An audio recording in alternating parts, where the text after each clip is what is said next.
nagbigay ng update sa Philippine fencing team head coach Roland Amat Canlas sa naging kalagayan ng Paris Olympian fencer na si Samantha Catantan na nagpapagaling sa natamo niyang knee injury. Yan ang ulat ni teammate Daryl Oclares.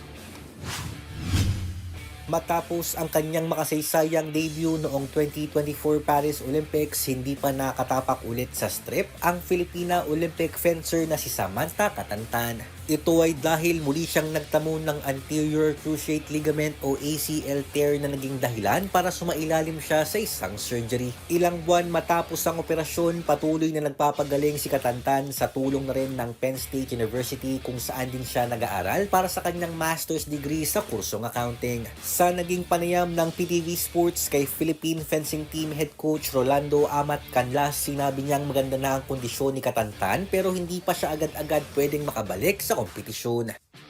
Last na umuwi siya noong December, nagkita kami.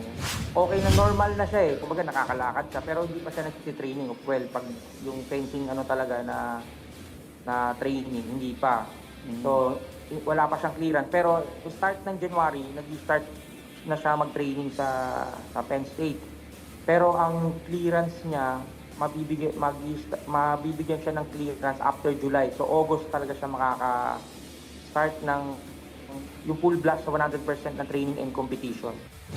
Ayon pa kay Canlas, plano sana ni Catantan na lumahok sa World Championships na gaganapin sa Hulyo pero hindi pa siya pinayagan ng kanyang mga doktor. Sa ngayon, masisigurado pa lamang ni Canlas na hindi mawawala si Catantan sa lineup ng bansa para sa 33rd Southeast Asian Games sa Thailand ngayong Disyembre.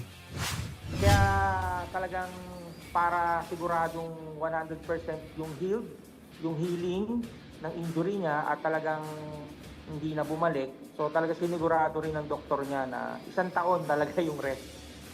Wala siyang fencing. Daryl Oclares para sa Atletang Pilipino para sa Bagong Pilipinas.